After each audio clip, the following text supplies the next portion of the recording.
लेकिन यह तय हो गया कि मालेगांव में सिर्फ 1 साल पहले बनी इस्लाम पार्टी का मेयर बनेगा। मालेगांव मध्ये 35 जागांसह इस्लाम पार्टी सर्वात मोठा पक्ष बनला। कांग्रेस के पूर्व विधायक शेख आसिफ ने 1 साल पहले अक्टूबर 2024 में इस्लाम पार्टी बनाई थी और सिर्फ 14 महीने के बाद 84 सीटों वाली मालेगांव महानगर पालिका में इस्लाम पार्टी के 35 पार्षद जीत कर आए हैं। महाराष्ट्र की राजनीति में मालेगांव हमेशा से अलग रहा है। यहाँ के मुद्दे, संघर्ष और राजनीति बाकी शहरों से अलग दिखती है। हाल ही में हुए 2026 के मालेगांव नगर निगम चुनाव के नतीजों ने पूरे राज्य का ध्यान खींच लिया है। सबसे बड़ी बात यह है कि मालेगांव की जमीन से निकली एक नई पार्टी इस्लाम पार्टी ने ऐसा प्रदर्शन किया है कि असदुद्दीन ओवैसी की AIMIM भी पीछे रह गई। इस्लाम पार्टी ने मालेगांव महानगर पालिका की 84 सीट में से 35 सीटें जीती। राहुल गांधी परेशान हैं। अजित पवार और शरद पवार की नींद उड़ी है। हैदराबाद वाले भाईजान भी टेंशन में हैं और इस घबराहट की वजह है इस्लाम पार्टी, जिसका जादू महाराष्ट्र के निकाय चुनाव में चल गया है। एक ऐसी पार्टी अचानक से महाराष्ट्र में आ गई जो ओवैसी से भी ज्यादा रेडिकल है और वो जीत गई है। मालेगांव की 84 सीटों में से 35 सीटों पर कब्जा जमा लिया। आखिर इस्लाम पार्टी ने ऐसा क्या किया, कौन सा फॉर्मूला अपनाया जिससे शेख आसिफ शेर बन गए हैं और मुसलमानों को अपना वोट बैंक समझने वाले धुरंधर ढेर हो गए हैं। मालेगांव में इस्लाम पार्टी के आसिफ शेख कैसे मुसलमानों के किंग बने, इस रिपोर्ट में देखिए। औरंगजेब एक बहुत पवित्र इंसान थे। औरंगजेब सब धर्म, सब समाज के इज्जत किया करते थे। आज मैं बोलता हूँ कि मैं वंदे मातरम नहीं पढ़ूं। जबरदस्ती तुमको वंदे मातरम नहीं पढ़ाया जा सकता। महाराष्ट्र में मुसलमानों को नया नेता मिल गया है। ओवैसी की पार्टी मुस्लिम बहुल मालेगांव में दूसरी पसंद बन गई है। 15 मिनट वाले भाईजान पर भारी पड़ा कट्टरपंथी इस्लाम। मैं बोलता हूँ कि मैं वंदे मातरम नहीं पढ़ूंगा। एमएलए की जिम्मेदारी है कि महाराष्ट्र हुकूमत के फैसले के खिलाफ आवाज उठना चाहिए था। आज तक आवाज नहीं उठी। हम ये संविधान को मानते हैं। भारत रत्न डॉक्टर बाबा साहेब अम्बेडकर के संविधान को मानने वाले लोग हैं हम। इसमें कहां लिखा है मुझे बताओ कि तुम जबरदस्ती कर सकते हो? कहां लिखा है बताइए आप? जबरदस्ती तुमको वंदे मातरम नहीं पढ़ाया जा सकता। नाशिक जिल्ह्यातील मालेगाव महापालिका निवडणुकीचा इंटरेस्टिंग निकाल लागलाय। मालेगावात ना शिवसेना ना भाजप ना काँग्रेस इथे एका नव्या पक्षाने सत्ता मिळवली आहे, इस्लाम पार्टी। पण या पक्षाविषयी बहुतेकांना फारशी माहिती नाहीये। बरं, याच ठिकाणी MIM दुसऱ्या क्रमांकावर आहे। याच मालेगावात इस्लाम पक्षाने 35 जागांवर तर समाजवादी पक्षाने 6 जागा मिळवत सत्ता स्थापनेचा दावा केलाय। इथे इस्लाम पक्षाचा महापौर होणार हे फिक्स झाले, पण मालेगावातल्या निकालाची चर्चा एवढी का होते? इस्लाम पक्षाचा मालेगाव पॅटर्न नक्की काय आहे सांगतो या व्हिडिओमधून। माजी आमदार आसिफ शेख यांच्याकडून प्रथमच महापालिका निवडणुकीत इस्लाम पक्षाला निवडणुकीत उतरवण्यात आलं होतं। या इस्लाम पार्टीने समाजवादी पार्टीसोबत मालेगाव सेक्युलर फ्रंट या नावाने आघाडी केली होती। मालेगाव महानगरपालिकेत एकूणच 84 जागा असून इथे सत्ता स्थापनेसाठी 43 जागांची गरज असते। मालेगाव महानगरपालिकेत पूर्व भागात 62 जागा आहेत। या सर्व जागा इस्लाम पक्ष आणि MIM यांच्यात प्रतिष्ठा पणाला लागली होती। यात इस्लाम पक्षाने बाजी मारली आहे। राज्यातले सत्ताधारी महायुतीचे उमेदवार बिनविरोध निवडून येत असल्यानं सध्या मोठी चर्चा रंगली आहे। मात्र या गदारोळात मालेगाव महापालिकेतही एका नव्या पक्षाचा उमेदवार निवडून आलाय। या पक्षाचं नाव आहे इस्लाम पार्टी। MIM ला आव्हान देणारी ही इस्लाम पार्टी नेमकी काय आहे, पाहूयात हा स्पेशल रिपोर्ट। महाराष्ट्रात नव्या इस्लाम पार्टीचा जन्म। मालेगावात इस्लाम पार्टीचा उमेदवार बिनविरोध। इस्लाम पार्टी MIM समोर आव्हान उभं करणार। मालेगावात 46 जागा लढणारा पक्ष राज्य व्यापणार। मालेगाव महापालिकेच्या 84 जागांपैकी 1 जागा जिंकून इस्लाम पार्टीनं निवडणुकीआधीच आपलं खातं उघडलंय।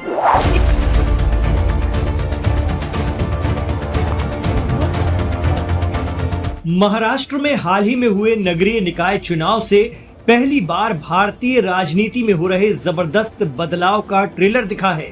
जहां खुद को सेक्युलर कहने वाली पार्टियों का बड़ा नुकसान हुआ है और मुस्लिमों के मुद्दे जोर शोर से उठाने वाले दलों ने बड़ी कामयाबी हासिल की है। इनमें ऑल इंडिया मजलिस इत्तेहादुल मुस्लिमीन यानी AIMIM का प्रदर्शन चौंकाने वाला रहा, जहां ओवैसी की पार्टी ने महाराष्ट्र भर में 125 पार्षद सीटें हासिल की।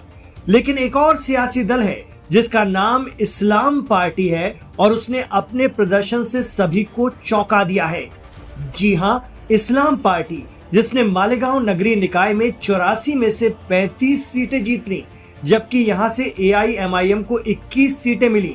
मालेगांव में बहुमत के लिए 43 सीटें चाहिए, इसलिए अब समाजवादी पार्टी की 5 सीटें और मालेगांव में कांग्रेस की 3 सीटों पर इस्लाम पार्टी की नजर है।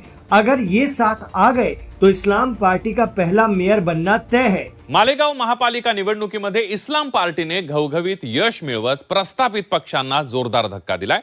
इस्लाम पार्टी 35 जागा जिंकत मालेगावातील सर्वात मोठा पक्ष ठरलाय। मात्र या निवडणुकीत इस्लाम पार्टीने मुस्लिम उमेदवारांसोबतच हिंदू उमेदवार देऊन ते निवडूनही आणलेत आणि इस्लाम पार्टीच्या हिंदू कार्डमुळे भविष्यात हिंदुत्वाची कडवट भूमिका असलेल्या भाजप आणि शिंदेच्या शिवसेनेची डोकेदुखी वाढण्याची शक्यता आहे। बघूया। हमारे 3 हिंदू भाई चुनकर आए, 3 हिंदू भाई। उनको हिंदुओं के लिए उनके मन में कोई प्यार नहीं है। मुसलमान बांधवांचं मतदान भरपूर आहे आणि हिंदू बांधवांचं मतदान कमी आहे, तरी त्यांनी त्यांच्या पार्टीकडे उभं करून आणि मुसलमान लोक बंधूंचं मतदान टाकून आम्हाला त्यांनी चांगल्या मतांनी निवडून आणलेलं आहे।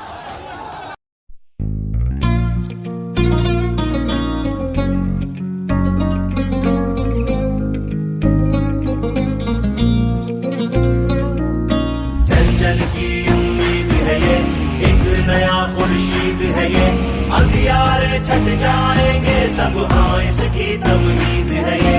जंजल की उम्मीद है ये, एक नया खुर्शीद है ये, अंधियारे छट जाएंगे सब, हाँ इसकी तमहीद है ये।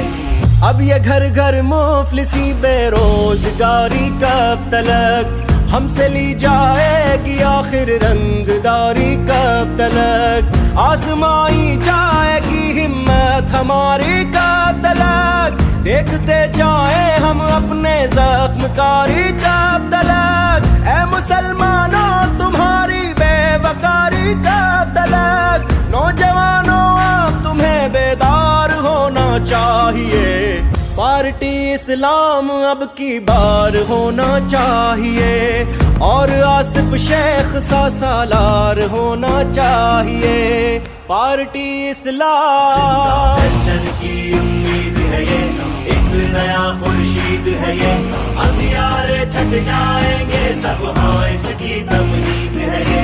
जंजल की उम्मीद है ये, एक नया खुर्शीद है ये, अंधियारे छट जाएंगे सब, हाँ इसकी तमहीद है ये।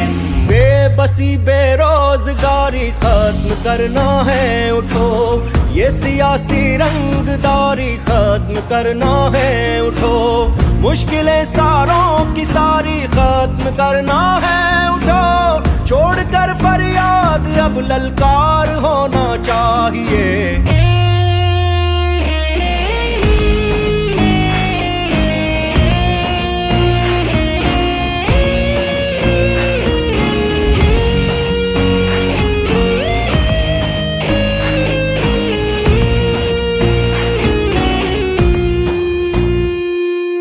वंचितों पिछड़ों की मजदूरों की ये आवाज है, सारे कमजोरों की मजलूमों की ये आवाज है, बेबसों की और मजबूरों की ये आवाज है, अब अंधेरों पर करारा वार होना चाहिए, पार्टी इस्लाम अब की बार होना चाहिए, और आसिफ शेख सा सालार होना चाहिए, पार्टी इस्लाम। जंजल की उम्मीद है ये, एक नया खुर्शीद है ये, अंधियारे छट जाएंगे सब, हाँ इसकी तमहीद है ये। जंजल की उम्मीद है ये, एक नया खुर्शीद है ये, अंधियारे छट जाएंगे सब, हाँ इसकी तमहीद है ये। कातिलों का वेश धारो और हम बस बस चुप रहे, हमको रोहिंग्या पुकारो और बस हम चुप रहे, मस्जिदों में घुस के मारो और हम देखा करे, उनके स्पीकर उतारो और हम देखा करे, वक्फ छीनो बिल गुजारो और हम देखा करे, इतनी अंधी क्या कोई सरकार होना चाहिए, पार्टी इस्लाम अब की बार होना चाहिए और आसिफ शेख सा सालार होना चाहिए, पार्टी इस्लाम जन की उम्मीद है ये, एक नया खुर्शीद है ये, अंधियारे छट जाएंगे सब, हाँ इसकी तमहीद है ये, जन की उम्मीद है ये, एक नया खुर्शीद है ये, अंधियारे छट जाएंगे सब, हाँ इसकी तमहीद है ये। नाम पर सोने के पीतल बेचने वालों से दूर, आपकी औलाद का कल बेचने वालों से दूर, धर्म का सौदा मुसलसल बेचने वालों से दूर, अब तो नादानों जरा होशियार होना चाहिए, पार्टी इस्लाम अब की बार होना चाहिए और आसिफ शेख सा सालार होना चाहिए, पार्टी इस्लाम